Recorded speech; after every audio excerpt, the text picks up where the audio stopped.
Kofi Annan, le diplomate du monde, artisan de la paix, nom complet. Kofi Atta Annan, né le 8 avril 1938 à Kumasi, Ghana.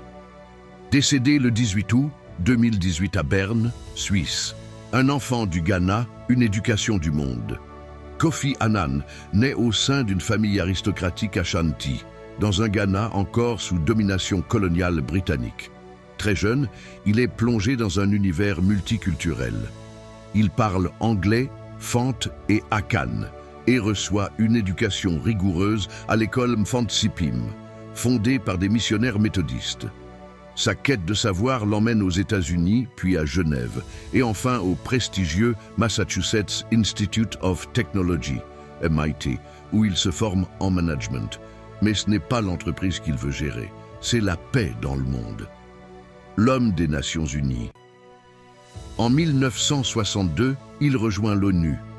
Pendant près de 3 décennies, il grimpe les échelons dans l'ombre. Patient, diplomate, discret, toujours efficace.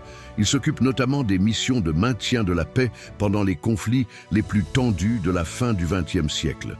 En 1997, il devient le premier Africain noir à être nommé secrétaire général de l'Organisation des Nations Unies, un poste qu'il occupera pendant 2 mandats, 1997-2006.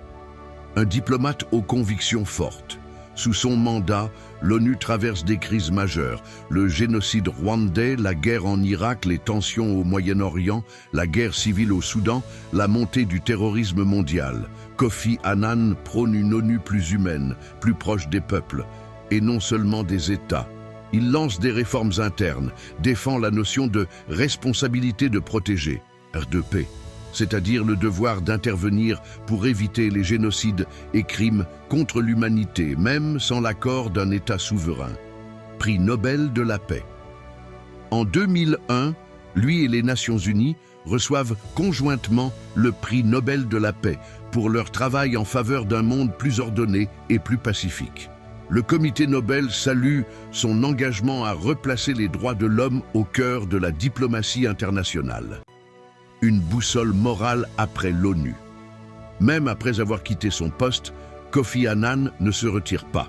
Il fonde la Kofi Annan Foundation, s'implique dans des missions de médiation, notamment au Kenya en 2008 après les violences électorales, participe au groupe des Elders, fondé par Nelson Mandela, et reste une voix calme mais puissante dans les grandes causes mondiales.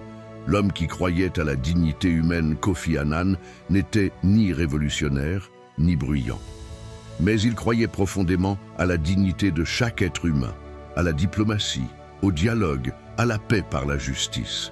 La pauvreté, comme la guerre, est une offense contre la dignité humaine. Son décès en 2018 fut pleuré dans le monde entier. En Afrique, il reste une figure d'élégance, d'intégrité et d'espoir.